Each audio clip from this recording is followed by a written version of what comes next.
Eu vou pedir para vocês orarem por mim.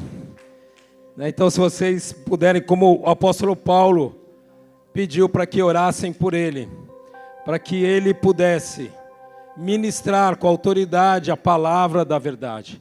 Então, Pai, em nome de Jesus, que esta noite o pregador não seja eu, mas seja o Teu Espírito Santo através da minha vida. Que eu possa, ó Pai, diminuir para que Tu cresças. Por isso, vem, Senhor, sobre a minha vida, sobre esta igreja, e derrama, Pai, do Seu poder, da Sua autoridade, da Sua graça sobre cada um de nós, Senhor. Vem, ó Pai, consolando os nossos corações.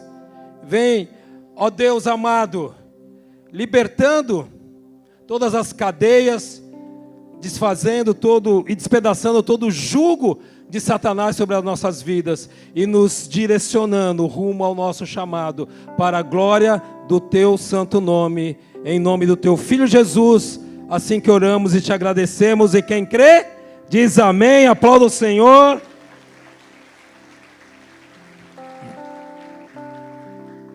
Esta manhã o Tiago estava pregando sobre João, capítulo 4, a passagem da mulher samaritana, em que ele dizia que Jesus dizia para os seus discípulos, lá no verso 35, levantar os olhos, erguei os olhos e ver que os campos estão brancos.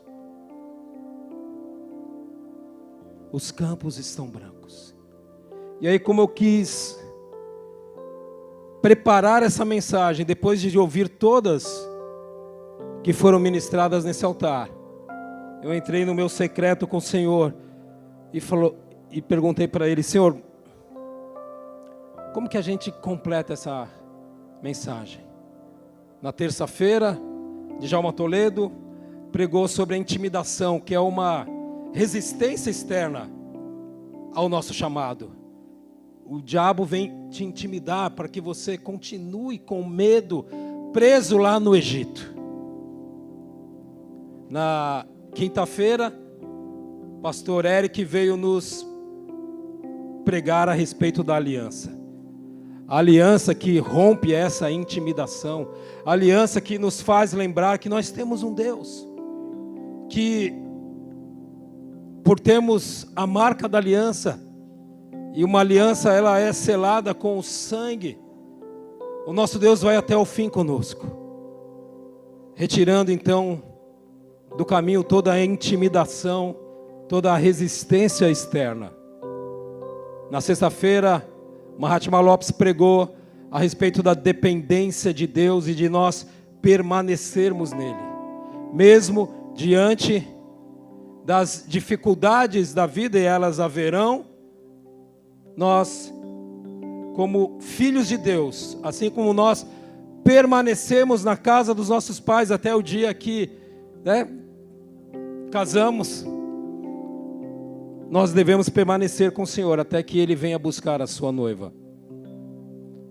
Ontem, o Igor e a Luma pregaram sobre o impossível de Deus, sobre nós termos aquela pergunta no coração: o que eu quero para a minha vida? Uma pergunta que muitos de nós ainda não fizemos. O que eu quero? O que realmente é importante para mim? E a partir do momento que você descobre o que você quer, você passa a direcionar as suas orações a Deus, de acordo com essa resposta que vem dEle para nós. E hoje o Tiago pregou sobre os campos que estão brancos. Um chamado para a igreja avançar. E aí eu perguntei para Deus: como que a gente completa essa mensagem, Senhor? Todas essas mensagens. E o Senhor me disse, melhor, o Senhor me fez uma pergunta: sabe por que os campos estão brancos? Porque a sarça ainda está ardendo. Significa que Deus levanta do meio do seu povo, da igreja, aqueles que vão buscar os que estão presos nos campos. Deus levanta do meio do seu povo os libertadores. Deus levanta do meio do seu povo aqueles que vão comissionados na autoridade do Espírito Santo libertar os cativos, amém? Então o tema dessa mensagem é: a sarça continua ardendo, descobrindo o seu chamado. Porque todos nós que estamos aqui, nós queremos saber, afinal de contas, qual é a nossa missão de vida. Qual o propósito da nossa vida? Qual a razão pela qual eu estou vivo nestes tempos, neste país, nessa cidade, neste bairro, frequentando esta família em Cristo, essa família, dentre tantas as famílias em Cristo que há no Brasil. Por que eu estou aqui?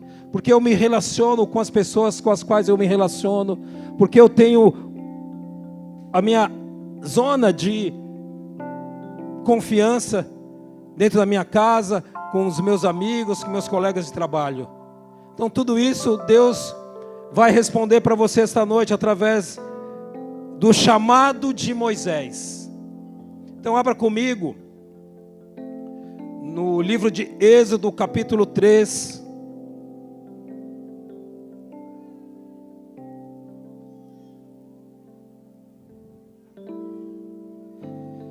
Verso 1. E apacentando Moisés o rebanho de Jetro, seu sogro, sacerdote em Midian, e levou o rebanho atrás do deserto, e veio ao monte de Deus, a Horebe, e apareceu-lhe o anjo do Senhor em uma chama de fogo, no meio de uma sarça, e olhou, e eis que a sarça ardia no fogo, e a sarça não se consumia. E Moisés disse: agora me virarei para lá e verei esta grande visão. Porque a sarça não se queima. E vendo o Senhor que se virara para lá a ver, bradou Deus a ele no meio da sarça e disse: Moisés, Moisés. Ele disse: eis-me aqui. Verso 5, e disse: não te chegues para cá, tira os teus sapatos de teus pés, porque o lugar em que tu estás é terra santa. Disse mais: eu sou o Deus de teu pai, Deus de Abraão, o Deus de Isaque e o Deus de Jacó. E Moisés encobriu o seu rosto, porque temeu olhar para Deus. E disse o Senhor: tenho visto atentamente a aflição do meu povo, que está no Egito, nos campos que estão brancos. E tenho ouvido o seu clamor por causa dos seus exatores, porque conheci as suas dores.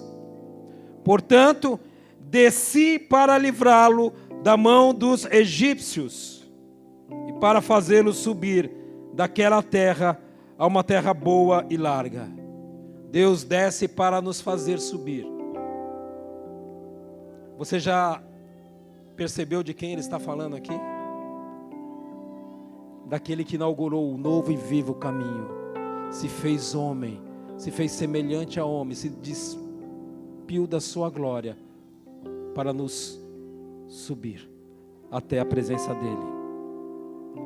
E tenho ouvido o seu clamor por causa dos seus... Já li isso aqui, né? Verso 8. Portanto, desci para livrá-lo da mão dos egípcios e para fazê-lo subir daquela terra a uma terra boa e larga, a uma terra que mana leite e mel, ao lugar do cananeu, do eteu, do amorreu, do ferezeu, e do eveu e do jebuseu. Verso 9. Agora, eis que o clamor dos filhos de Israel chegou a mim. E também tenho visto a opressão com que os egípcios os oprimem. Verso 10. Vem agora. O chamado. Vem agora. Não é amanhã. Não é depois de amanhã. Não é quando você tiver uma casa, quando você casar, quando você crescer. Não. É agora. Vem agora. O Senhor está te chamando. Vem agora. O Senhor tem pressa.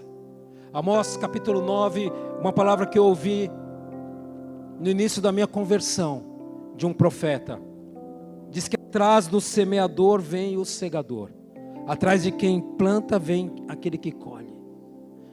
E aí eu perguntei para o profeta, por que essa palavra para mim? E ele me respondeu, porque Deus tem pressa contigo. E eu digo mesmo a vocês, vem agora, porque Deus tem pressa contigo, Dudu. Deus tem pressa contigo, Priscila. Deus tem pressa contigo, Rafa. Fabiano, Deus tem pressa contigo. Samuel, Deus tem pressa contigo. Vem agora.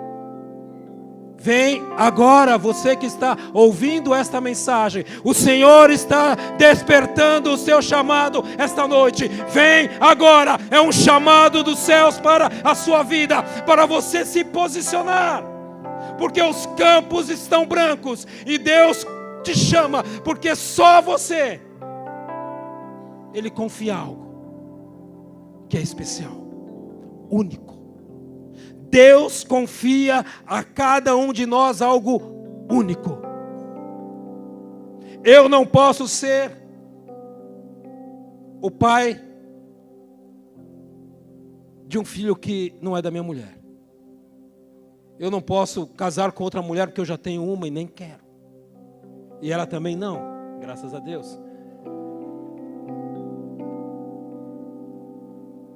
Ninguém pode ser o marido da tua mulher, só você. Ninguém pode ser a mulher do teu marido, só você. Ninguém pode ser o pai dos seus filhos, só você. Ninguém pode ser o filho dos teus pais, só você. Ninguém pode fazer o que você faz no lugar em que você trabalha ou na escola que você estuda, só você. Vem agora. O Senhor está te chamando. Porque os campos estão brancos e Ele confia em você. Se Deus chama, é porque Ele confia. Você não chama ninguém que não tem a capacidade de realizar uma missão. Mas nós vamos ver a resposta de Moisés. Cheio de dúvidas, talvez você tenha dúvidas, mas essa noite todas cairão por terra, em nome de Jesus, amém? Você crê? Você crê? Aplauda Jesus. Vem agora, Moisés, pois eu te enviarei para as Maldivas, para Fernando de Noronha, para Nova York, Paris. Não. Te enviarei a Faraó. Coloca aqui Êxodo 3:10. Vem agora, Moisés, porque eu vou te enviar para arrebentar com o inimigo. Eu vou te dar instrumentos para você destruir as obras do diabo na vida daqueles que estão cativos aí fora, nos campos que estão brancos. Eu vou te enviar com poder, com autoridade, com honra, para libertar os cativos. Vem agora, filho, para que tires o meu povo, os filhos de Israel, do Egito.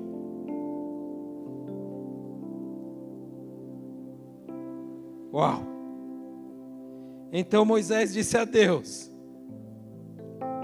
talvez seja a mesma resposta que você está dando para Deus essa noite: quem sou eu? Oh, mundo cruel. Quem sou eu?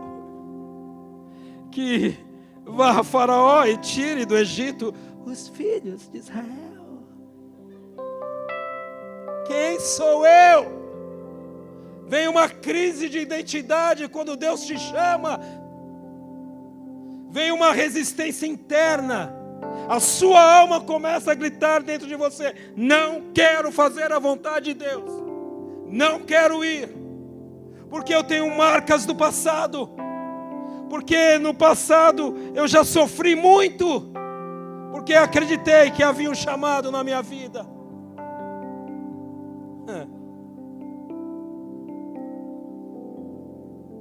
Quem sou eu? E Deus disse: certamente eu serei contigo. O que Deus está dizendo é: não importa quem você é, você tem que entender quem eu sou, quem é que está te enviando. Tudo que você precisa saber é que eu serei contigo.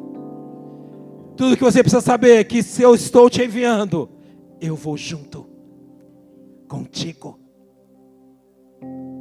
Eu serei contigo. E olha o que o texto diz: e isto te será por sinal de que eu te enviei quando houver tirado esse povo do Egito. Ou seja, Deus não tinha nem dúvida que a obra ia ser concluída, o povo ia sair do Egito. A prova de que o povo iria sair do Egito, quem era? Moisés? Não, Deus. Eu sou a prova. Eu sou Deus. O mesmo ontem, hoje e sempre. Eu ouvi o clamor do meu povo, eu desci para livrá-lo. Eu vi o sofrimento deles e eu desci para livrá-lo. Eu vi o quão eles foram oprimidos e eu desci para livrá-lo. E aí eu convido você para participar dessa grande obra realizada por Deus. Certamente eu serei contigo. Fecha os seus olhos. Põe a mão no seu coração. Você não está aqui por acaso. Foi o próprio Deus vivo que te chamou. É o próprio Deus vivo que está te enviando para um encontro extraordinário. Porque a sarça continua ardendo, chamados continuam sendo despertos. Deus confia em você, Moisés. Moisés vivia uma vida comum de um pastor de ovelhas, no deserto de Midian, cuidando das ovelhas do teu sogro, quando Deus o chamou. Isso aponta que você não precisa fazer nada extraordinário para Deus te chamar. Você precisa estar fazendo algo comum, algo normal, algo cotidiano, algo que expressa uma responsabilidade para com a tua vida, tua família. Porque o extraordinário não tem a ver com você, tem a ver com Ele. Deus chama pessoas ordinárias para realizar atos extraordinários, sobrenaturais.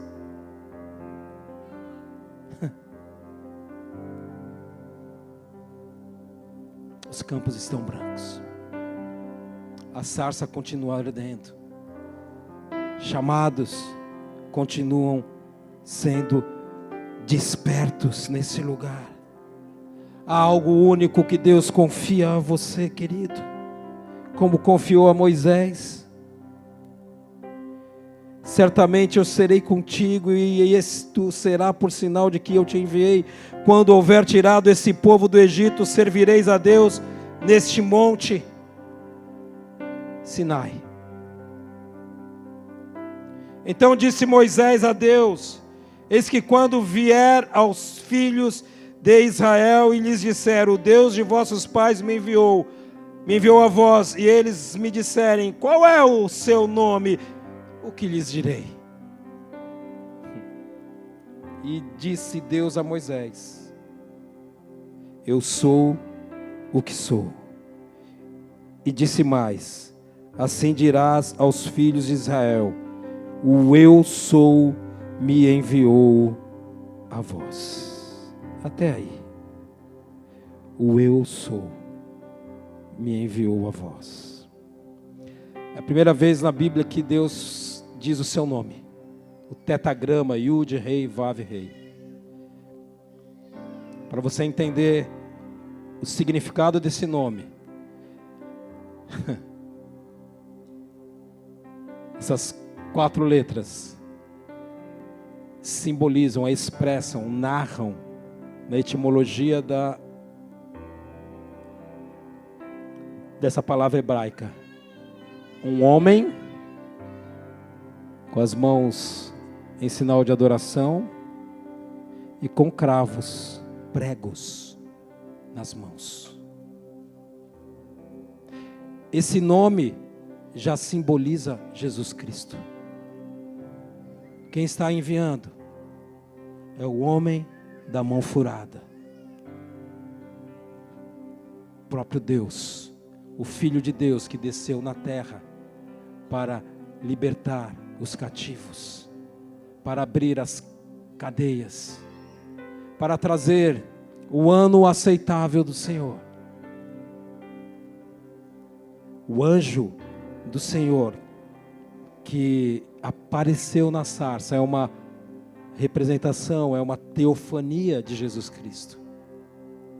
Então a garantia do seu chamado é Jesus Cristo. A garantia do meu chamado é Jesus Cristo.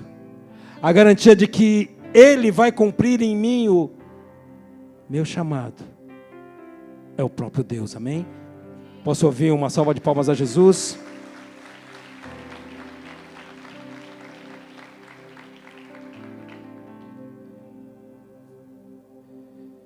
O eu sou tem uma grande carga de significado. Eu serei o que serei. Eu sou o que era, o que é e o que sempre será. Eu me transformo naquilo que você precisa. Eu sou. O ser em essência, autoexistente, que não foi criado, não foi gerado por ninguém, Ele é. Ele é. Antes de todas as coisas, Ele é. Ninguém é como Ele. Nenhum Deus é comparável àquele Deus que te chamou, Criador dos céus, da terra e de tudo que nela há. Moisés, então, ele representa um chamado de todos nós. Lógico que há um chamado universal que expressa a integridade cristã. Todos nós somos chamados para sermos santos. 1 Pedro 1,16, sede santos, porque eu sou santo. Verso 14 de 1 Pedro, como filhos da obediência, não vos amoldeis as paixões que tinhais anteriormente na vossa ignorância. Pelo contrário, segundo é santo aquele que vos chamou, tornai-vos santos também vós mesmos, em todo o vosso procedimento. Isso aqui é um chamado universal para todos os cristãos, todos os crentes. É um chamado para a integridade moral, a integridade de caráter. Mas ao mesmo tempo que todos temos esse chamado à santidade, porque sem ela não veremos a Deus. Há um chamado individual, um chamado particular, uma vocação de Deus para cada um de nós cumprirmos a parte que nos cabe cumprir nos planos de Deus nesta terra, de conquistar o mundo para louvor da sua glória. Há um chamado individual para você, há um chamado específico para você, há uma vocação que Deus derramou sobre você, que é própria da sua personalidade, do plano dele. E todos nós temos um momento, ou vamos ter um momento para descobrir, porque afinal de contas, Deus nos chamou. Chamou para o quê? É assim que Deus trata conosco. Porque senão, queridos, a gente iria passar o tempo da nossa vida em branco. Quão triste é a vida sem Deus. Quão triste é alguém nascer, viver e morrer sem saber por que estava aqui.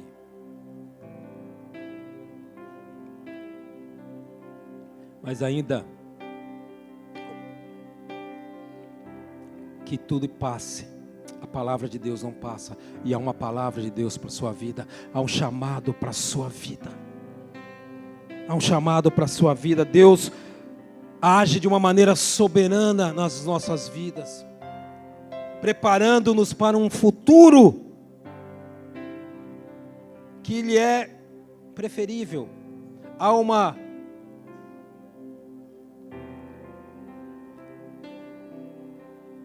um desenho de Deus a respeito de nossas vidas. Todos os nossos dias estão escritos no seu livro. Então há um futuro preferível para Deus, para cada um de nós. Deus tem um futuro que Ele prefere, mas Ele não usurpa do seu poder para nos impor esse futuro, mas Ele age soberanamente, para que um dia nós tenhamos a percepção desse futuro, a percepção do chamado. Jeremias disse que o Senhor estava preparando ele desde o ventre da sua mãe.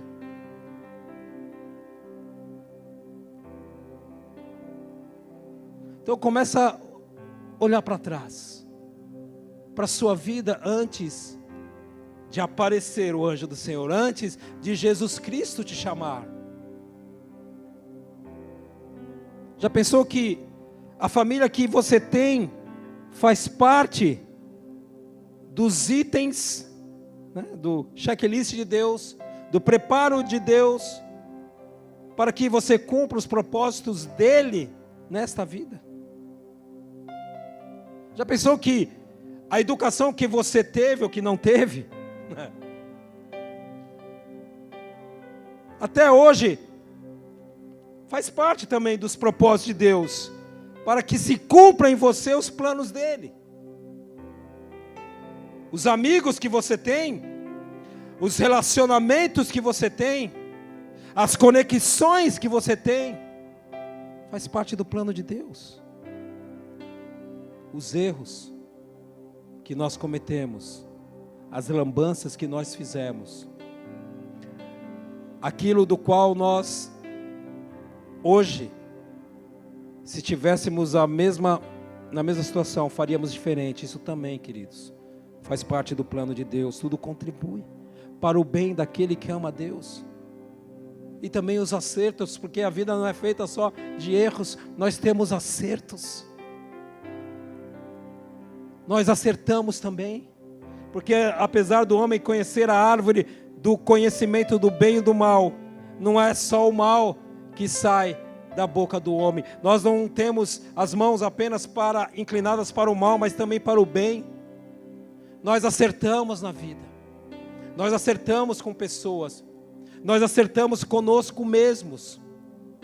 Muitas vezes nós ficamos naquela estação de errar conosco.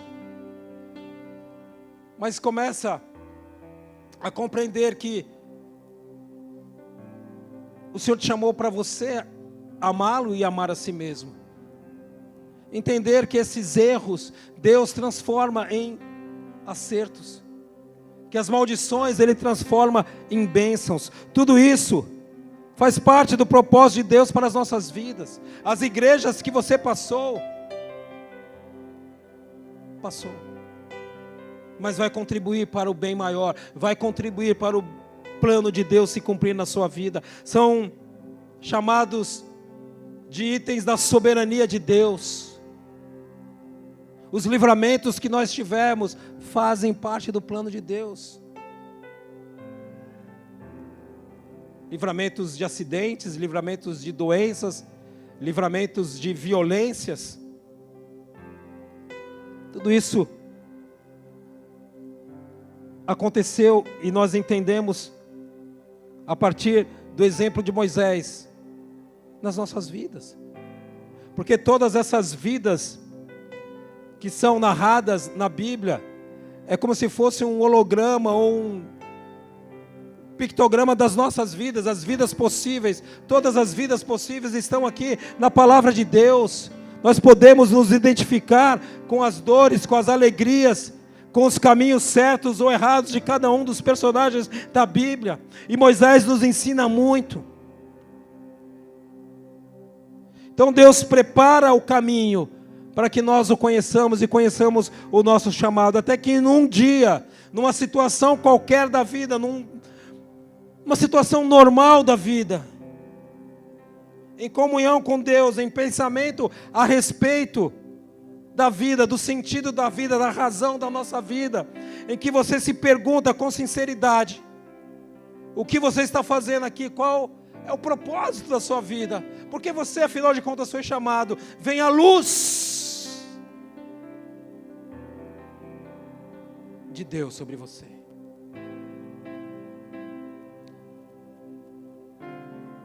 E aquilo que estava diante dos seus olhos e que você não enxergava, você começa a ver. Cai as escamas e você começa a ver. O texto diz que olhou Moisés a sarça ardendo. Ele viu. Lá no texto da mulher samaritana, Jesus disse para os seus discípulos: erguei os olhos. Nós precisamos erguer os olhos para ver. Nós precisamos olhar para o alto para enxergar o nosso chamado. Porque a carta de Colossenses diz que o nosso chamado está escondido em Cristo. Está escondido na sarça. Mas ele ainda está ardendo. Ora, candarabashomanai. O seu chamado está ardendo dentro do seu coração. Há algo especial que Deus confiou a você. E vai se cumprir. Em nome de Jesus, para a glória dele. Amém? Você crê?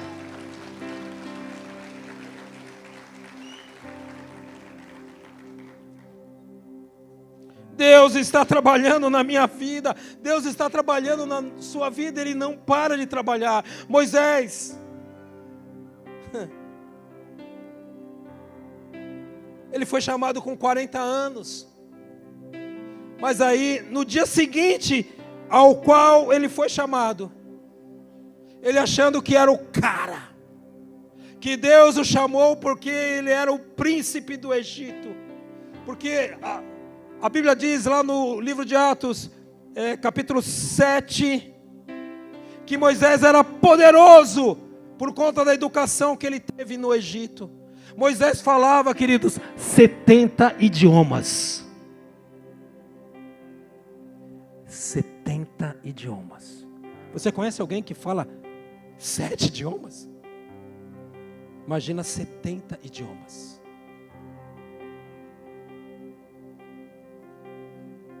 Moisés achava que Deus estava chamando ele pela capacidade que ele tinha. Moisés se ensoberbeceu. E aí ele caiu, matou um homem e foi fugido para o deserto, onde ficou 40 anos, morando não mais num palácio, mas na casa da sogra. Pensa, Hermes. Ô glória, morar na casa da sogra. 40 aninhos morando lá. Tudo bem que o sogro era gente boa. Jetro era uma bênção, um sacerdote em Midian. Outro dia eu ouvi uma pregação que o pastor falou assim, que a sogra é tão importante no Brasil que tem até uma cidade para homenageá-la. Cascavel.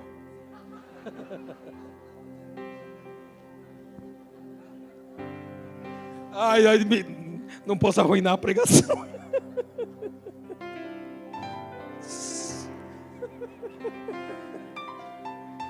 Serão libertas as sogras.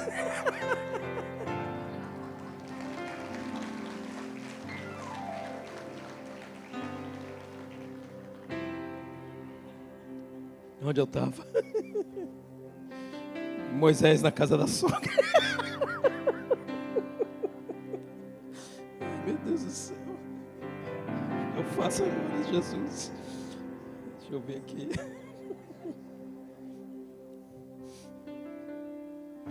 Os campos estão brancos. E a sarça precisa arder, porque é daqui que saem os libertadores, é da igreja. É dentre o povo de Deus que são chamados os Moisés. Os Moisés. Deixa eu ver aqui Atos 7.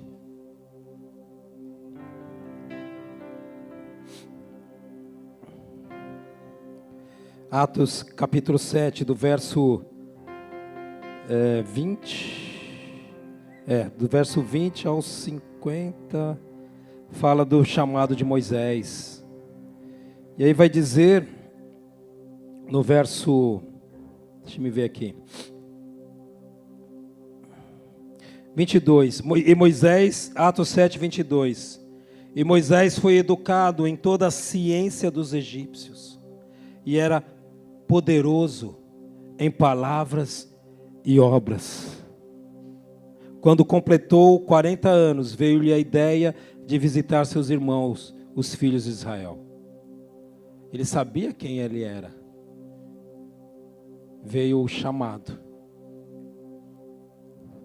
Vendo um homem tratado injustamente, tomou-lhe a defesa e vingou o oprimido, matando o egípcio. O que aconteceu aqui com Moisés? Ele acreditou que ele era o único capacitado para libertar o povo.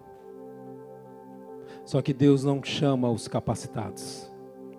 Essa frase você já ouviu, ele capacita os chamados. Moisés não entendeu que não era por conta dele que Deus estava indo libertar o povo do Egito.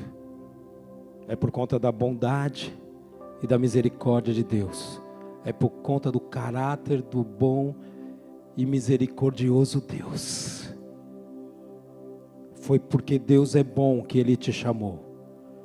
É porque Deus é bom que Ele te libertou.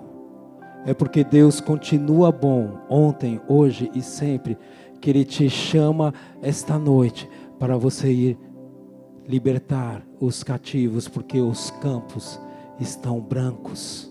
Amém? Você crê nisso? Se é para Jesus, pode ser melhor. Pode ser muito melhor. Oh, aleluia! Isaías 6, verso 8. Eis-me aqui, envia-me a mim. Moisés era um homem, a essa altura, depois de 40 anos de perder a realeza, um homem comum. Estava num dia comum, no deserto de Midian, cuidando das ovelhas do seu sogro, quando Deus o chamou. Deus continua chamando homens e mulheres comuns, em contextos comuns, para cumprir uma missão incomum, uma missão divina, uma missão sobrenatural. O chamado de Deus não começa no palácio, começa no deserto. Não começa no altar, começa em meio às ovelhas no deserto. Começa na fidelidade cotidiana com Deus, em você permanecer, em você ser dependente de Deus.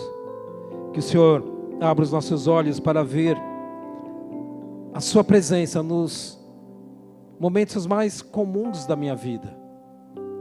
Que eu não despreze o deserto, porque o deserto, na etimologia da palavra, significa o lugar da palavra. É onde Deus fala conosco. Deus falou com Moisés no deserto. Deus continua falando com o seu povo em meio aos desertos da vida. Então continue fazendo aquilo que é comum, porque um dia a sarça vai arder para você. Você vai encontrar o anjo do Senhor, o próprio Jesus, te chamando e te enviando, amém? O chamado, como nós vimos nesse texto de Moisés, ele nasce da revelação, porque a sarça ardia, mas não consumia. Quando começa um chamado, queridos, quando nós vemos, mas os outros não veem, algo que só é mostrado para nós.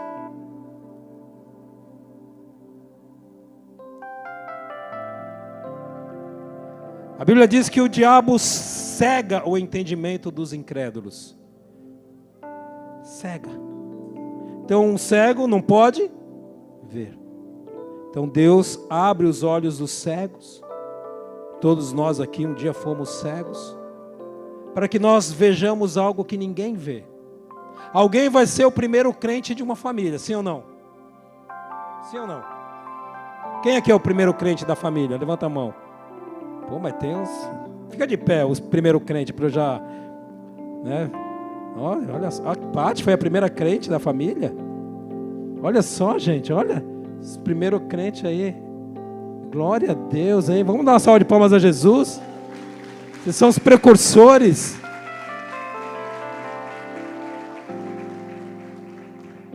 Os primeiros crentes são chamados para libertar os demais cegos da sua família.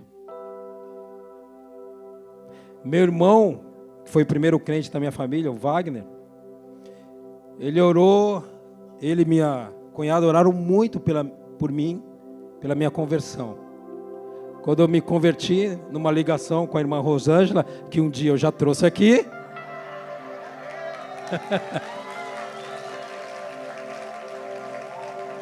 e ela me mandou um áudio hoje, né, no monte, dizendo: já estou indo pela segunda vez. Eu falei: irmã, já estamos aguardando a segunda vinda sua e de Jesus.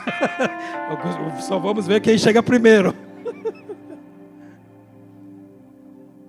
Quando eu me converti, minha cunhada fez festa, queridos. Fez festa. Porque a igreja inteira dela estava orando. Nem ela não acreditava. A fé dela não era tão grande assim. É verdade.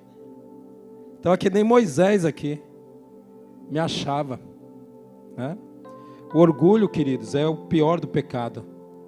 Né? O orgulho, a altivez de espírito, você achar que pode tudo sem Deus. Mas um dia a sarça ardeu na minha vida e eu glorifico o Senhor. Oh Senhor, obrigado, Pai. Moisés viu a sarça ardendo. 2 Coríntios 3,18 diz que nós somos transformados ao contemplarmos a glória de Deus. Quando você vê a glória de Deus, aí não tem mais como dar marcha ré, não tem como recuar. Ele viu a sarça ardendo. Ora, meu amado, você está... Quando você ver a sarça ardendo, saiba que a sua missão está chegando, porque a visão precede a missão. A revelação de Deus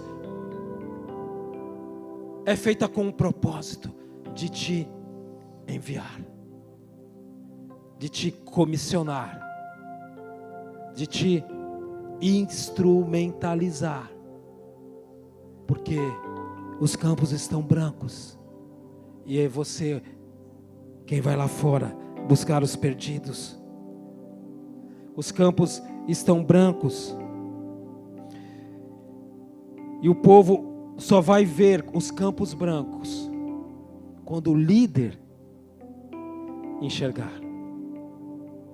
Foi Jesus que disse para os seus discípulos: erga os olhos e veja, os campos estão brancos. Porque eles estavam questionando Jesus por ter chamado uma mulher samaritana. Ora, mas quem iria ganhar os samaritanos, senão um samaritano?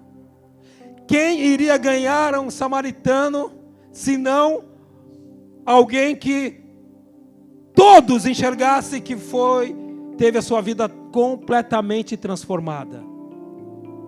Sabe quando nós vamos ganhar a nossa família, os nossos amigos, os nossos patrões, os nossos subordinados, os nossos colegas? Quando eles verem a transformação em nós. Não é por palavras, é pela atitude, pelo seu comportamento cristão. Quando você chegar numa rodinha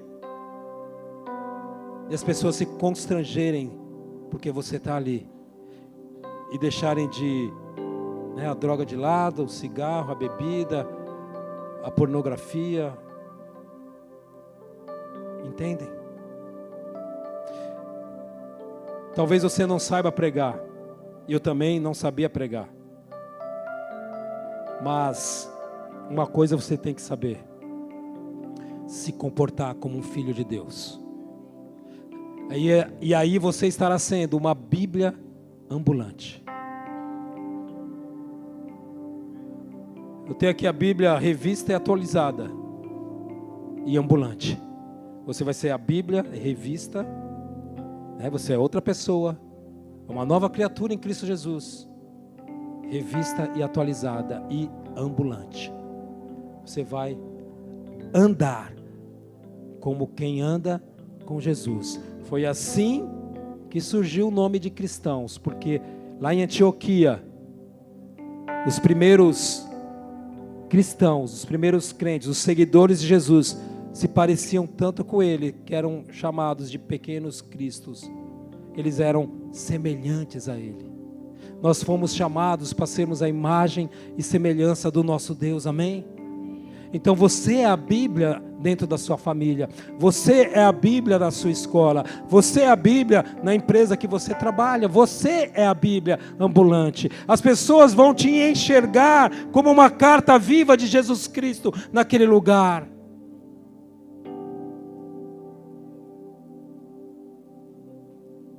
Que o Senhor abra os seus olhos espirituais, para que nos desertos da vida você enxergue o Senhor. Que perceba a sua presença ardendo, onde ninguém mais vê. Só Moisés viu a sarça ardendo. O chamado, queridos, ele vai trazer, como trouxe na vida de Moisés, identidade e missão. Deus vê o sofrimento do seu povo. Deus ouve o clamor do seu povo. E Deus toma uma atitude, Ele desce para libertar. Mas Ele não quer agir sozinho. Ele escolhe alguém para mandar, alguém para enviar. E Ele vai agir, no caso aqui, por meio de Moisés. O meu chamado, o seu chamado, é uma participação. Sabe aquele... Tem o ator principal e tem o coadjuvante, é isso aí. O ator principal é Deus, é Jesus. Nós somos coadjuvantes do filme que Ele está dirigindo. Amém? Quando você entender isso, vai começar a fazer sentido. Mateus 28:19. Ide, fazei discípulos. Assim como o Pai me enviou, eu vos envio. João 20:21. Nosso chamado não é para autopromoção. Por isso que a gente vê homens de Deus caindo, porque eles querem se promover. Eles querem usurpar aquilo que pertence a Deus. Eles querem roubar a glória de Deus. Mas nós temos um chamado para libertar os cativos, porque os campos estão brancos. Nós temos um chamado porque Deus é compassivo. Deus tem misericórdia de um povo que sofre, que geme, que clama pela sua presença, que clama por libertação, que clama por uma melhor sorte na vida, que clama por conhecer o Deus vivo. E nós carregamos Ele em nós. Então Ele vai enviar aqueles que o carregam. Senhor, que nós sejamos enviados aos que choram, aos que clamam, que a sua resposta para a dor dos oprimidos seja cada um de nós, dessa igreja, dos teus filhos. Nós somos a resposta de Deus para os perdidos, nós somos a resposta de Deus para aqueles que estão sofrendo.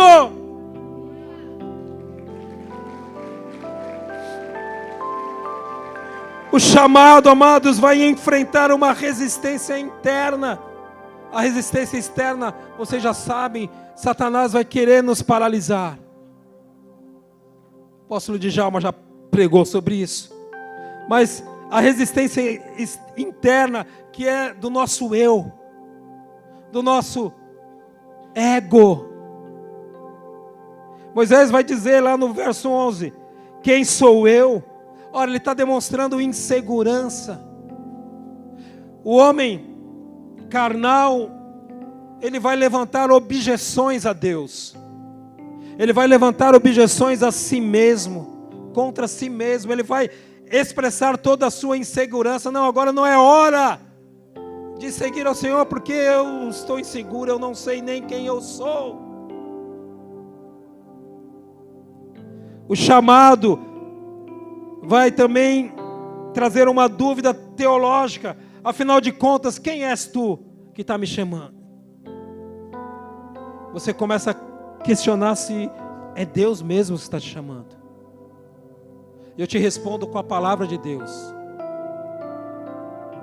Deus não vai fazer nada contra a sua palavra. Se Deus está te chamando para orar, não é o diabo, porque o diabo não vai te chamar para orar, porque a oração é uma arma de Deus contra o inimigo. Se Deus está te chamando para ir libertar cativos, não é o diabo que está te chamando, é Deus. Se Deus está te chamando para ir levar uma palavra de consolo para alguém, é Deus, porque tudo isso coincide com as Escrituras Sagradas, com o plano, o propósito de Deus. Então, que as dúvidas teológicas caiam por terra em nome de Jesus, porque o Evangelho é simples, queridos. Sabe, quem aqui já foi num culto evangelístico,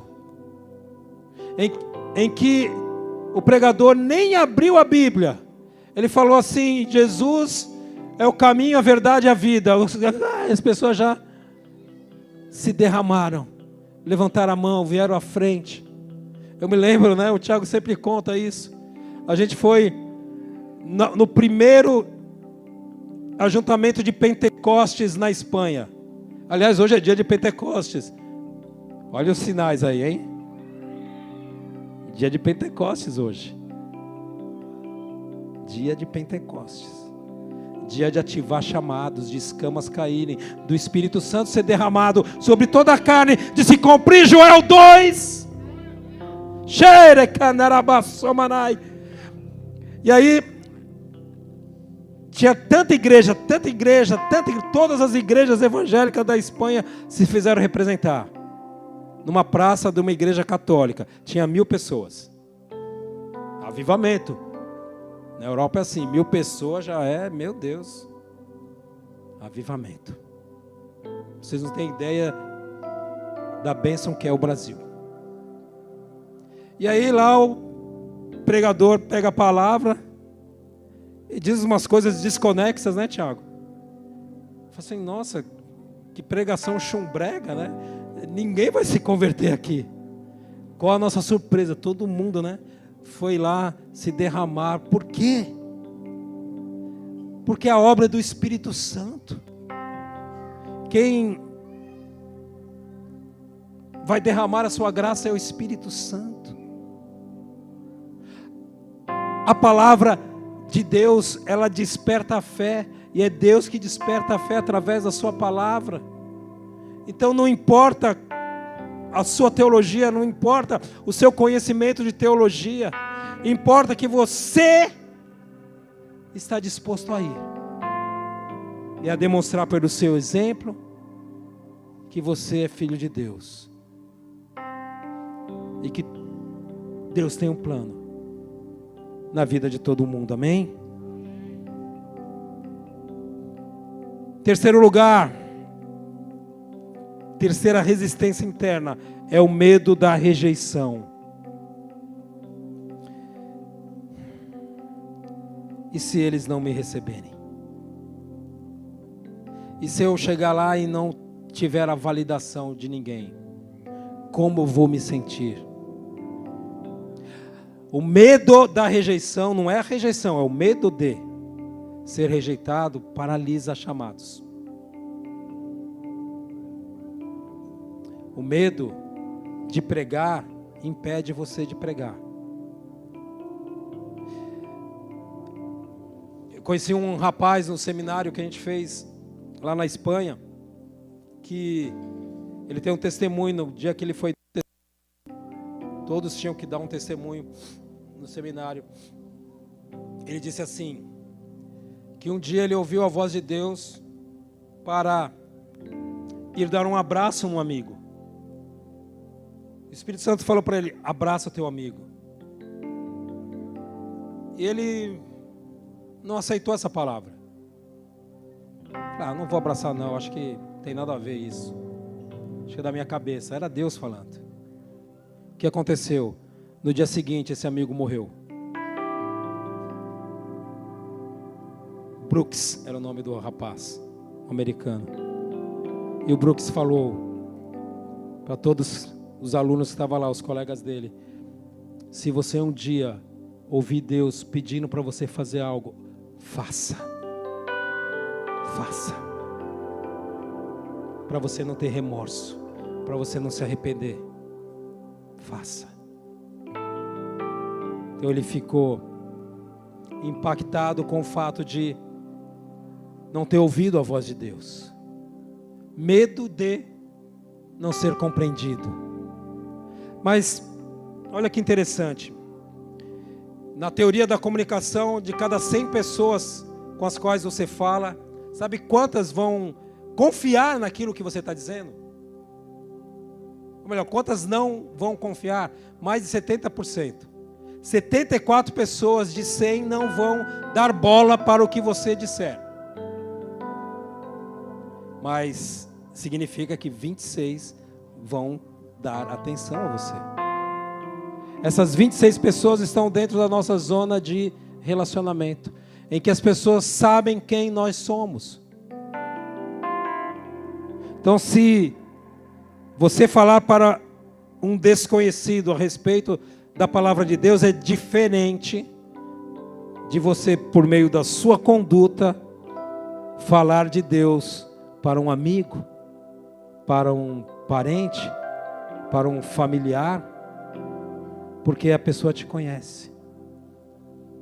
E ela, se ela enxergar mudança na sua vida, a sua palavra vai ter credibilidade. E aí nós entendemos que o melhor evangelismo que nós podemos fazer é o evangelismo relacional, junto às pessoas que nos conhecem. Amém? Então, se você vai falar de Jesus para um desconhecido, pode bater o medo da rejeição. Se você tiver um comportamento cristão com alguém do seu círculo de relacionamento, você não precisa ter medo de rejeição, porque eles vão ver a mudança em você. Vão ver que aquilo que você fala não é da boca para fora, que você não é hipócrita. Mas se você cair junto com eles, se você ceder a validações externas, se você quiser os likes, aí você vai ter problema, porque você vai ter que enfrentar um inimigo interno que é a rejeição. Moisés, ele tinha uma limitação pessoal, é outra coisa que nos paralisa. Lá em Êxodo 4:10, ele disse que ele não era homem eloquente. Os estudiosos dizem que Moisés era gago, ou tinha a língua presa. Então ele não era eloquente, então ele tinha o quê? Uma limitação pessoal. Eu não consigo pregar, eu não sei falar. Tem aquele Nick Vujicic, que o cara não tem 2 braços e 2 pernas, e é um dos maiores evangelistas que tem. Porque ele não murmura, ele glorifica o Senhor, porque Deus está usando ele para ganhar vidas, para consolar inconsoláveis. Então que toda limitação pessoal caia por terra, porque até isso Deus lhe é favorável. Deus enviou Arão para ser a boca de Moisés. Em quinto lugar, uma outra resistência interna é a fuga da responsabilidade. As pessoas não querem assumir responsabilidade com Deus. No verso 13 do capítulo 4, Moisés vai dizer: ah, Senhor, envia por mão daquele a quem tu has de enviar. Então Moisés estava dizendo: envia o Arão e não eu. Só que se Deus está te chamando, a responsabilidade é sua.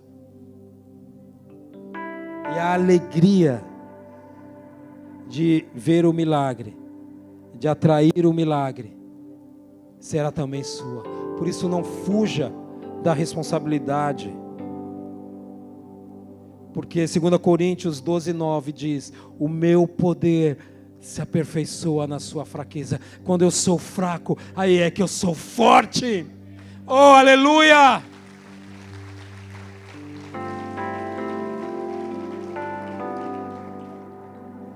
A resistência de Moisés é a mesma nossa, porque a gente vai racionalizar o chamado para fugir da responsabilidade espiritual, porque você vai ser exposto. Ora, mas você não decidiu morrer na cruz? Está morto. Aí eu vi um testemunho de uma libanesa que se converteu a Jesus. Ela tinha 17 anos. E aí do outro lado da fronteira, os parentes muçulmanos mandaram uma carta para ela, dizendo: nós vamos te matar, porque você abandonou o Islã, e vamos te pregar numa cruz. Sabe qual foi a resposta dela? E vocês sabem que eles fazem isso. A perseguição é forte. A resposta dela foi o seguinte: bom, você não pode me matar, porque eu já estou morta. Se você quiser me pregar numa cruz, eu não sou digno de morrer como o meu Senhor morreu.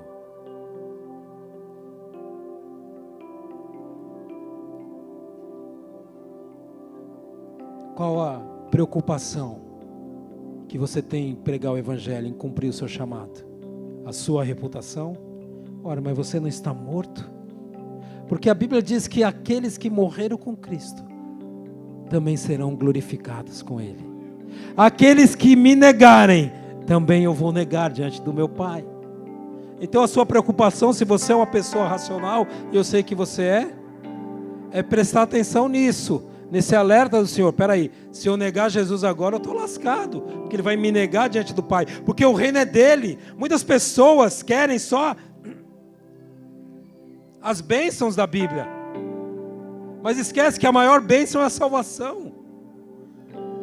Muitos querem o paraíso, mas não querem o Senhor do paraíso, não querem seguir aquilo que o Senhor do paraíso diz.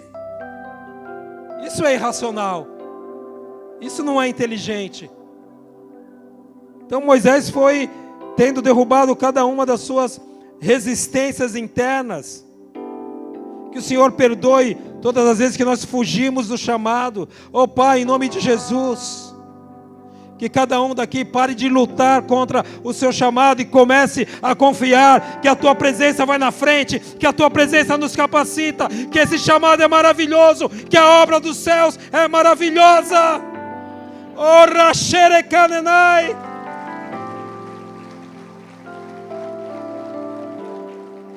Já estou terminando. Mas eu preciso dizer que o chamado é selado pela presença de Deus. Nós lemos Êxodo 13:12. A todas as objeções de Moisés, Deus disse: eu sou contigo. Quando você estiver diante de alguma dificuldade, invoca a palavra dele.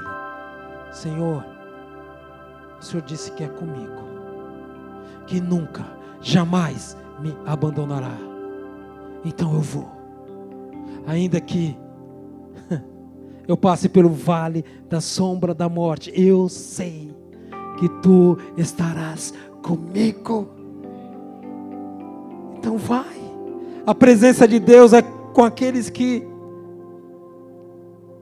o amam. Não te assombres, nem te espantes, Josué.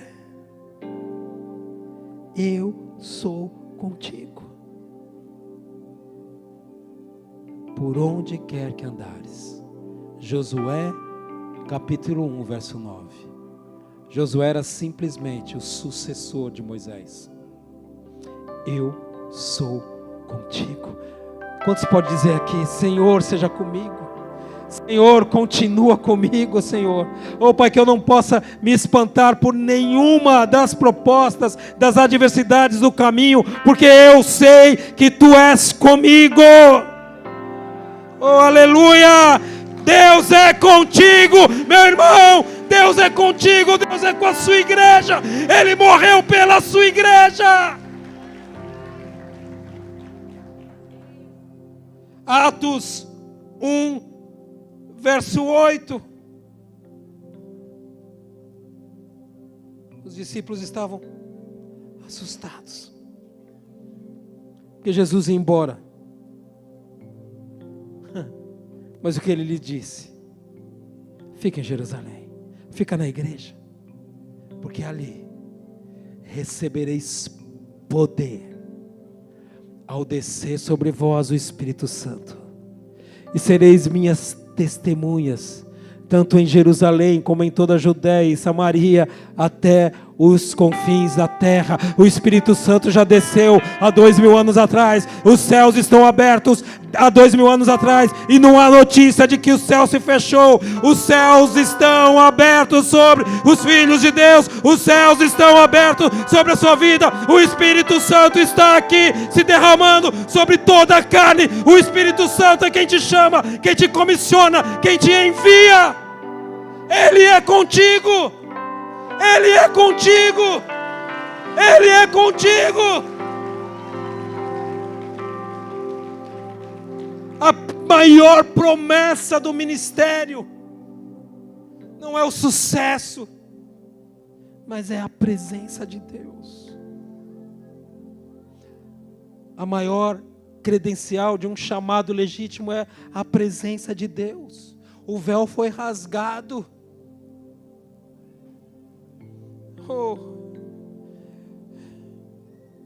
Que nós possamos dizer como Moisés: Senhor, se a sua presença não for comigo, se a sua presença não for comigo, então eu não irei. Mais vale um dia na sua casa, mais vale um dia na sua presença do que 1000 anos sem. Tenta se lembrar do tempo que você não carregava a presença de Deus. Levanta sua mão. Que o seu ministério, a sua família, o seu chamado seja marcado pela presença de Deus. Amém? Amém? Amém? Amém? Posso ouvir uma salva de palmas a Jesus?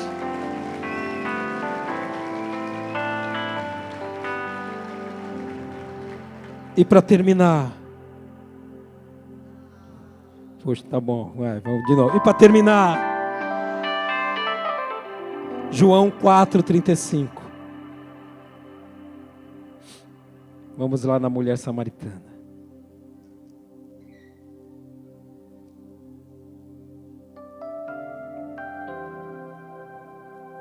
Não dizeis vós que ainda há 4 meses até a ceifa?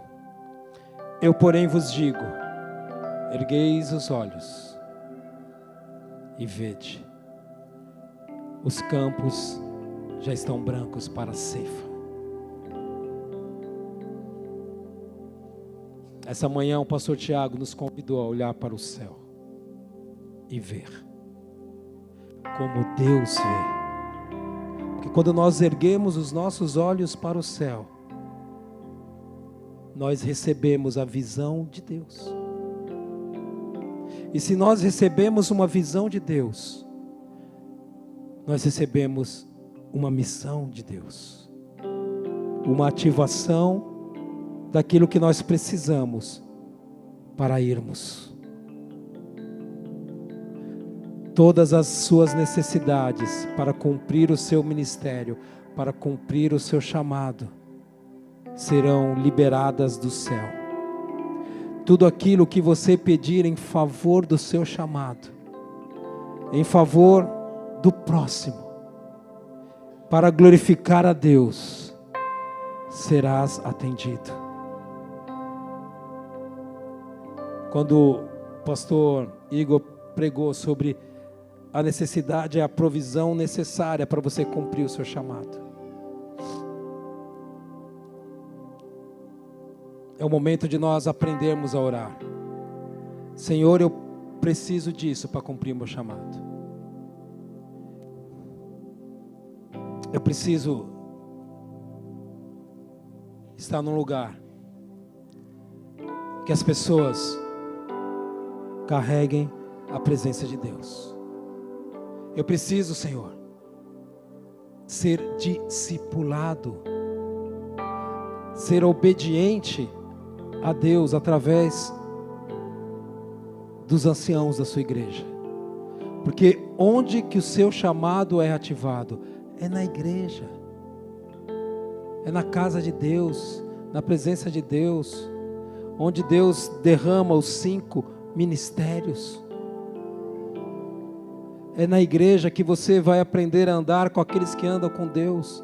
É na igreja que você vai ser discipulado, junto com aqueles que caminham há mais tempo com Jesus Cristo. Quando Jesus chamou os seus discípulos, Ele chamou eles para o quê? Segui-lo, caminhar, ver como Ele fazia. Ele não colocou ele numa escola de teologia. Eles não foram aprender as Escrituras, porque os fariseus eram cegos, sabiam tudo de Escritura, mas nada de Deus. Deus vai fazer conexões contigo, vai estabelecer novas relações, amizades espirituais, para que você aprenda a andar com Ele, para que você descubra a si mesmo através do olhar daquele que é mais experiente que você no Evangelho. Deus, geralmente, queridos, eu diria 99% do tempo, Ele vai usar a igreja para nos convidar a desenvolver os talentos que Deus colocou sobre a nossa vida.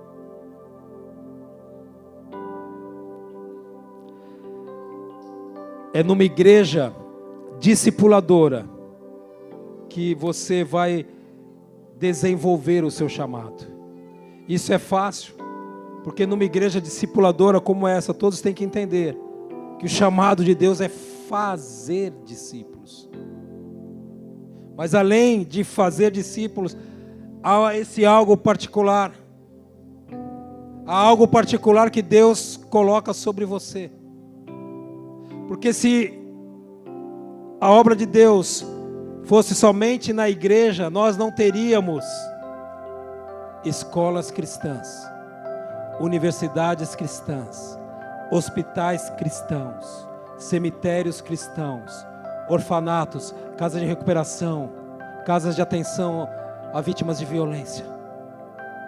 Nós não teríamos empresários cristãos. Então Deus, o seu ministério, muitos aqui, o seu chamado, o seu ministério é no meio da sociedade. Você vem para a igreja, você recebe as ferramentas, você municia as suas armas e você vai e continua exercendo o seu chamado aí fora, onde os campos estão brancos. Mas você se sujeitando a um discipulamento e você se tornando também um discipulador daqueles que o acompanham, daqueles que estão dentro do seu círculo de relações.